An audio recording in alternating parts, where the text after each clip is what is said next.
Welcome back, Zwifters. I hope your race 2 was free of any new dramas. Race 1. Anyway, race 3 of round 1 in the Zwift Racing League is here and we remain in Mercury. This time we are on country to coastal, but only if you're an A and B.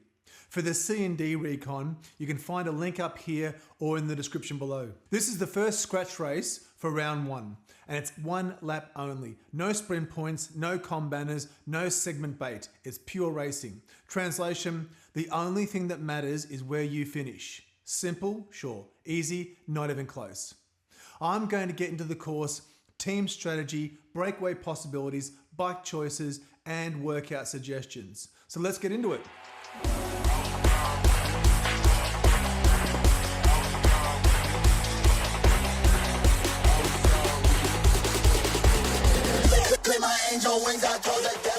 Course breakdown. This is a single lap race, but don't let that fool you. The course is a mix of seaside chill, fast farmland flats, and leg ripping climbs. The course is 33.6 kilometers long with 280 meters of elevation. About 80% is tarmac or sand, which in Zwiftanese means they roll exactly the same, smooth sailing. But then there are those 2 and a bit climbs, and that's where things will get spicy. Be warned, the start of this race feels like regret and disappointment. So make sure you've warmed up sufficiently before getting in the pens. I mean it, really, warm up. Out of the gate, you'll turn right and head straight uphill for 1.3 kilometers until you reach the castle. And the gradient is as sharp as your mother-in-law's comments. Expect this climb to take between 2.5 and 3 minutes, depending on your category and power. But if you want to jump ahead to a particular segment in this video, look for the chapter links below. Don't worry, I won't tell anyone. Okay, after reaching the castle, the road turns right and flattens out, thankfully, before heading back into the country at the 2K mark. You'll pick up the draft boost power up when you pass through the village sprint segment. It's mostly all downhill here for nearly 4Ks until you reach the village onsen, where the road flattens a little before continuing out into the country and a little bit more welcome downhill. At the 7.5K mark, you'll reach the country sprint banner, which is not in play, but you do pick up the anvil power up at this point. This marks the end of the downhill for a bit, and the road will be relatively flat going forward. At 10.5 kilometers, the road turns right onto dirt, of which there is less than 1.5 kilometers for the duration of the entire route. The route alternates between dirt and sand with the odd bridge thrown in until you reach the 13.5K mark. I would best describe this as mildly unsatisfying. Given that it's mostly sand, the pace will remain consistent, leaving little opportunity to sit in comfortably. After getting back onto the road, it's a quick run through the mech aisle at the 16.1K mark with some more undulation. At 18.6Ks, things will start to heat up as we reach the first of the 2 main climbs. The Festival Harbour climb counterclockwise, that's it. 2Ks at 2.6%. It's sand, so it rolls exactly like tarmac. No stress. At the 19.7K mark, this bridge will give you a moment to recover before heading up again for the remaining 400 meters and onwards to the Shisha sprint. Through the sprint banner and you collect your third power up, the steamroller. At the 21K mark, we get into the descent and a chance to recover for the next 900 meters. This will continue until you reach the tide pool sprint. Again, not in play, but you do receive a very welcome featherweight power up, after which the slow drag up to the second climb begins from 26.6 kilometers through to 28.5. After you get past this, it's time to quietly celebrate because that is the majority of the climbing done with.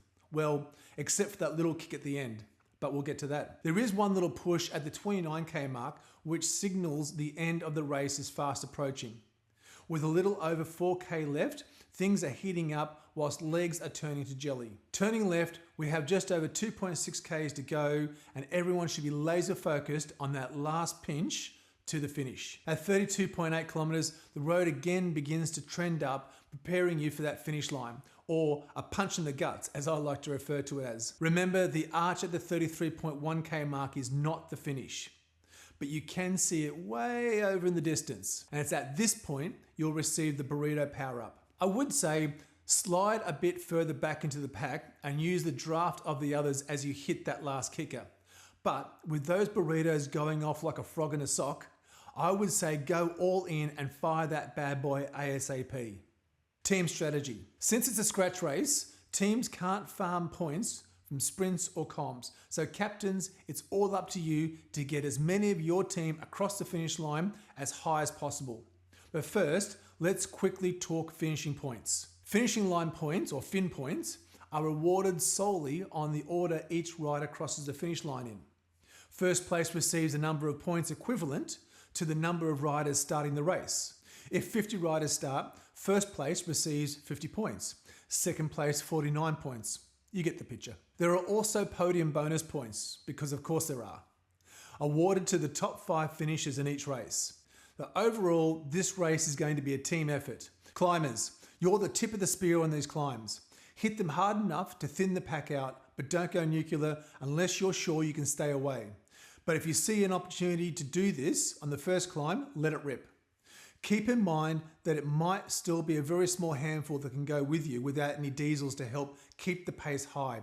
Staying away on that flat section between the first and the second climb will be difficult. Sprinters, if you are in this race, I'm sorry, but this is going to be a difficult day out. Try and help get your lighter riders to the first climb as efficiently as possible. Diesels, your goal should be to control the pace.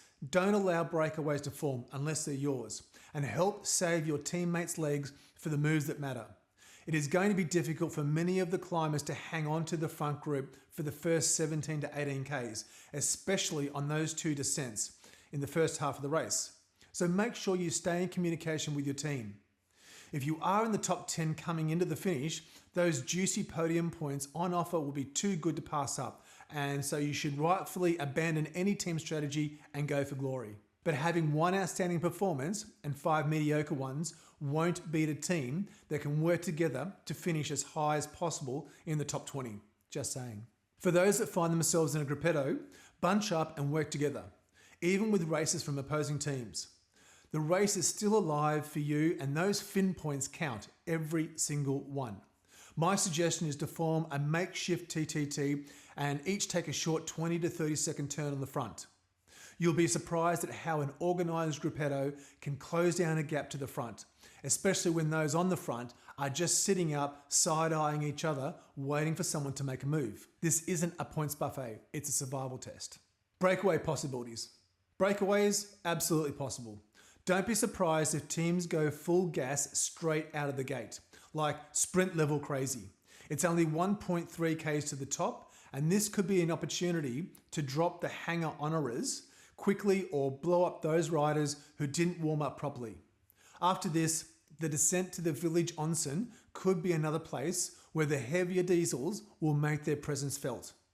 Lighter riders will be thankful for the draft boost power up if they haven't used it already, but still must pay attention here and draft like their lives depend on it, so they can save as many matches as possible. The pace will ease up slightly through the countryside as the road flattens out before descending again towards the Mech Isle. The anvil power up will be helpful in that descent. Wait for others to fire their power ups before you fire yours. This may be another place for heavier teams to stage an attack as they come into the Mech Isle, knowing that the climbers will be waiting to return punishment on the Festival Harbour climb. Opening a gap here could save some of these riders for the final part of the race. Those still in the front group as you crest and descend this climb will be the group that finishes this. You'll collect the steamroller power up, which is about as useful as a snooze button on a smoke alarm. It won't help on the descent from the Festival Harbour climb until you reach either of these 2 points, which are the only dirt sections before you receive the next power up, which will be the feather. If I were to choose, I would go with climbing up that bump. From there, the final breakaway opportunity, in my opinion, is just before the slow drag up towards the finish. This starts at the 26.6 K mark. A team that can organise and push the front here as they lead into the climb should drop more riders, especially those riders that have been on the front for most of the race. These will be teams with riders that have been disciplined and have stayed off the front and minimised the need to put any extra effort into the pedals other than short bursts to stay with the group. From here, I would like to think that a group of riders that can roll the front on the way up the climb may have this stitched up. Extra bonus points if said group each fire their featherweight power-ups whilst taking a turn. But that last little kick to the finish, mixed in with the burrito power-up, may derail even the most brilliant team plans. As Mike Tyson once said, everyone has a plan until they get punched in the face. This is going to be absolute carnage. Bike choices.